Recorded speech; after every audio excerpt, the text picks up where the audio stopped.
Hi all, welcome back to my channel. ಇವತ್ತು ನಾನು ನಿಮಗೆ ಅರ್ಲಿ ಮಾರ್ನಿಂಗ್ ಡ್ರಿಂಕ್ ಸಬ್ಜಾ ಬೀಜದ ಡ್ರಿಂಕ್ ಹೇಗೆ ಮಾಡೋದು ಅಂತ ತೋರಿಸ್ತೀನಿ. ಸಬ್ಜಾ ಬೀಜನ ಓವರ್ನೈಟ್ ನಾನು ನೆನೆಸಿಟ್ಟಿದ್ದೀನಿ. ಸಬ್ಜಾ ಬೀಜನ ಒಂದು 2 ಅವರ್ಸ್ ನೆನೆಸಿದ್ರು ಇದೇ ಥರ ಆಗುತ್ತೆ. ಬಟ್ ಚಿಯಾ ಸೀಡ್ಸ್ ಹಾಗಲ್ಲ, ಓವರ್ನೈಟ್ ನೆನೆಸಲೇಬೇಕು. ಈಗ ನಾನು ಇಲ್ಲಿ ವಾರ್ಮ್ ವಾಟರ್ ಇಟ್ಕೊಂಡಿದ್ದೀನಿ. ಈ ವಾರ್ಮ್ ವಾಟರ್ಗೆ ನಾನು 2 ಟೇಬಲ್ ಸ್ಪೂನ್ ಆದಂತಹ ಸಬ್ಜಾ ಸೀಡ್ಸ್ ಹಾಕ್ಕೊಂಡು ಇದಕ್ಕೆ ನಾನು ಲೆಮನ್ ಸ್ವಲ್ಪ ಸ್ಕ್ವೀಸ್ ಮಾಡ್ಕೋತೀನಿ. ಹಾಗೆ ಇದು ಹಾಟ್ ವಾಟರ್ ಏನು ಬಾಯ್ಲ್ ಮಾಡ್ಕೊಂಡಿದ್ರು ಅದನ್ನು ಸಹ ಹಾಕ್ಕೋತಾ ಇದ್ದೀನಿ.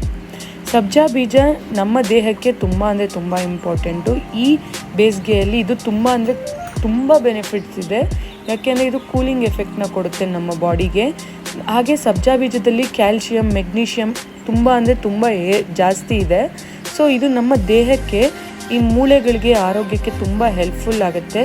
ಸಬ್ಜಾ ಸೀಡ್ಸ್ ನಾವು ರೆಗ್ಯುಲರಾಗಿ ತೊಗೊತಾ ಬಂದರೆ ಆಕ್ಸಿಜನ್ ಸಪ್ಲೈ, ನಮ್ಮ ರಕ್ತಕ್ಕೆ ಏನು ಬೇಕೋ ಆಕ್ಸಿಜನ್ ಸಪ್ಲೈ ತುಂಬ ಚೆನ್ನಾಗಾಗುತ್ತೆ.